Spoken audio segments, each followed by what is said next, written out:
दोस्तों, 26 जनवरी सिर्फ एक तारीख नहीं है, बल्कि यह वह दिन है जब भारत ने खुद को पूर्ण रूप से स्वतंत्र, लोकतांत्रिक और गणराज्य राष्ट्र घोषित किया। लेकिन सवाल यह है कि 26 जनवरी को ही गणतंत्र दिवस क्यों मनाया जाता है? दूसरा, आखिर 26 जनवरी ही क्यों चुना गया?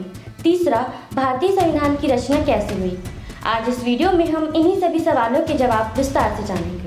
26 जनवरी का एक ऐतिहासिक महत्व। भारत को आज़ादी मिली 15 अगस्त 1947 को, लेकिन उस समय देश के पास अपना संविधान नहीं था। तब तक भारत में ब्रिटिश सरकार का कानून गवर्नमेंट ऑफ इंडिया एक्ट 1935 लागू था। संविधान आखिर कब लागू हुआ? चलिए इसके बारे में जानते हैं। 26 जनवरी 1950 को भारत का संविधान लागू हुआ और भारत बना एक गणराज्य यानी रिपब्लिक। इसी कारण हर साल 26 जनवरी को गणतंत्र दिवस मनाया जाता है। अब बात करते हैं दूसरे विषय पर। आखिर 26 जनवरी ही क्यों चुना गया? यह सवाल बहुत ही महत्वपूर्ण है। 26 जनवरी 1930 को भारतीय राष्ट्रीय कांग्रेस ने पूर्ण स्वराज यानी कंप्लीट इंडिपेंडेंस की घोषणा की थी। उस समय अंग्रेजों की सरकार थी, लेकिन भारत ने तय किया था कि अब हमें किसी भी विदेशी राज सत्ता की जरूरत नहीं है। इसी ऐतिहासिक दिन की याद में 26 जनवरी को संविधान लागू किया गया था।